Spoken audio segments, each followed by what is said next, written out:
everyone! Welcome to Remarvin Cooking Lifestyle. Ito naman po ang ating ulam, crispy adobong tupa. Ayan, umuusok-usok pa. Magluluto tayo ng masarap na ulam sa ating hapagkainan. Ito ang ating tupa. Lilinisin muna natin. Mga tira-tira tupa ito, hindi ko tinatapon at gagawin nating masarap na putahe. Ito ang ating ginger, garlic at saka ang onion. May patatas tayo.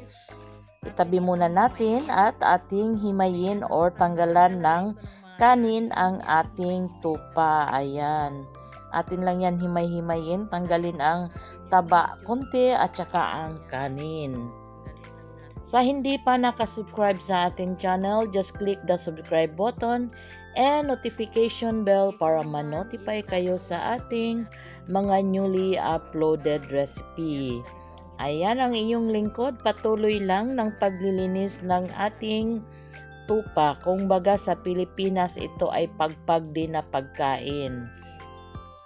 Mayroon tayong version ng chicken pagpag, ito is tupa naman.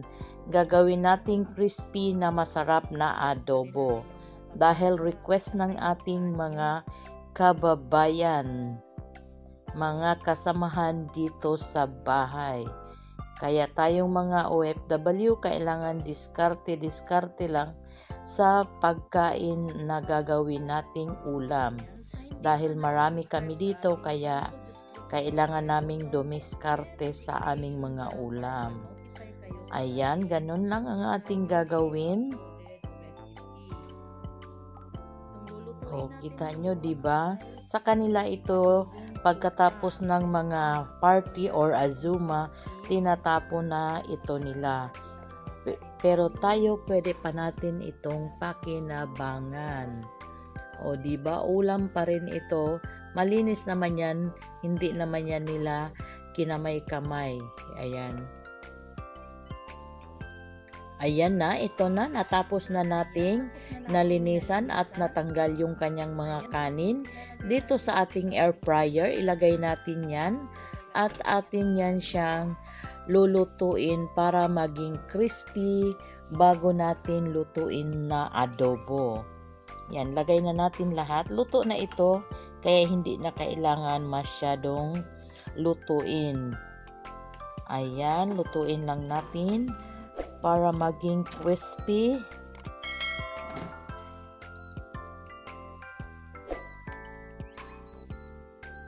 Ayan, sa 200 degree ng 20 minutes.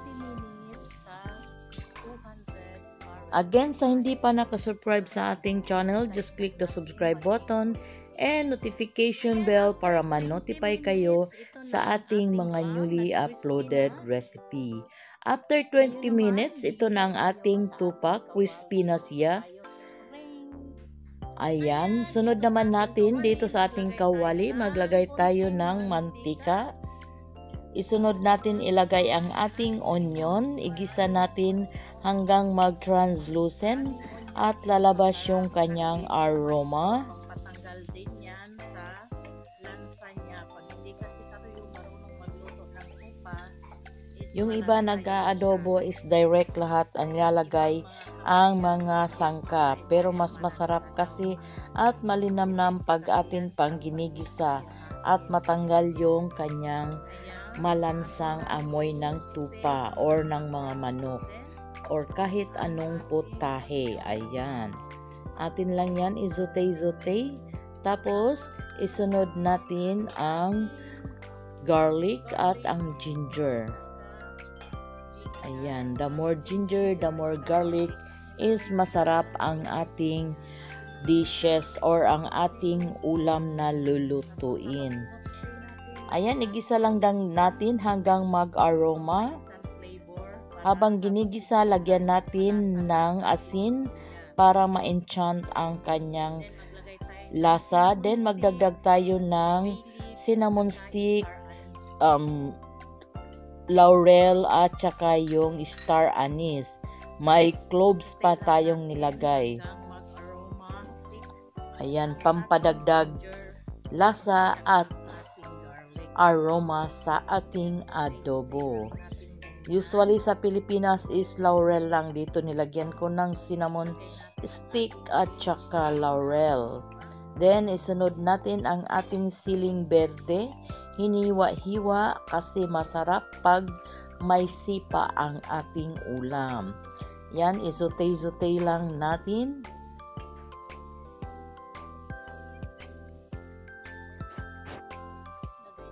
Then isunod na natin ang ating patatas na ating hiniwa na cubes or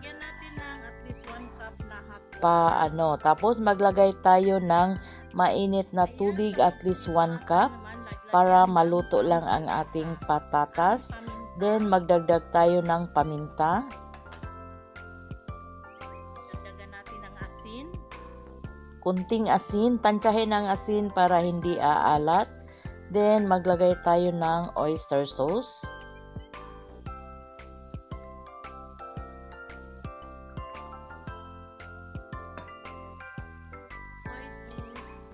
Maglagay tayo ng kunting patis.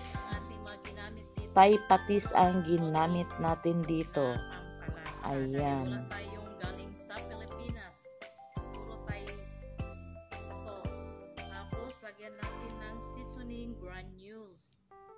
Maglagay tayo ng MSG, optional. Sa hindi gumagamit ng MSG, pwede namang hindi yan lalagyan. Ayan, then atin lang mekos-mekos, halo-haloin lang natin. Then isimmer lang natin hanggang lambot lang yung patatas. Yan, takpan lang natin. Ayan, kumukulo-kulo na at nagsosi-sosi na ang ating patatas. Ayan, o diba, usok na usok. Then, tignan natin kung malambot na siya. Labo-labo pa siya. Ngayon, maglagay tayo ng kunting sugar. Maglagay tayo ng kunting sugar. Mushroom.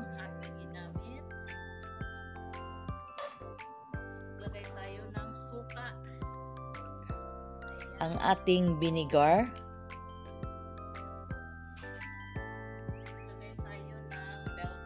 Nagdagdag ako ng bell pepper. Ang bell pepper is optional lang din. Dahil may natira akong bell pepper para hindi masayang, ayan, nilagyan ko na rin. Pangpadagdag lasa din yan at pampasarap. Then isimmer lang natin ng mga few minutes. Ayan, din halo-halo natin, mekos-mekos. Lagay na natin yung ating crispy na lamb.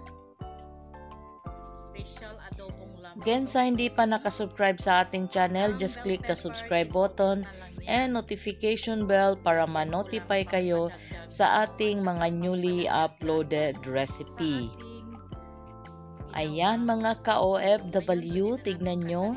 Ngayon, sa puntong ito, tatanggalin na natin ang ating cinnamon stick. Dahil nakuha na natin yung kanyang aroma at saka yung star anise. Ayan. Then, imekos-mekos natin. Pagkatapos, sa puntong ito, ilalagay na natin ang ating crispy lamb.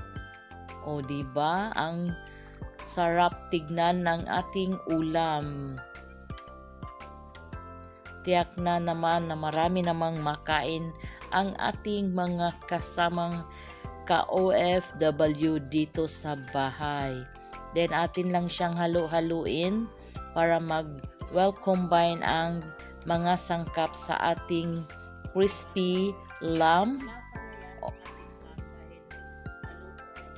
Pagkatapos nating halu-haluin, atin lang niyang isimmer ng mga at least 2 minutes at pwede na nating ilagay sa ating hapagkainan kasama ang puting kanin. Ayan, atin lang yan ganyang halu-haluin. Ayan ang ating crispy adobo lamb. Oh, di ba may ulam na naman tayo. Simmer lang natin yan ng mga 2 minutes. After 2 minutes, ito na ang ating crispy adobong tupa. Ang ating final touch, lagyan natin ng sesame oil, then ready to serve na yan siya. Ayan, bon appetit. Maraming salamat sa ulitin. Thanks for watching.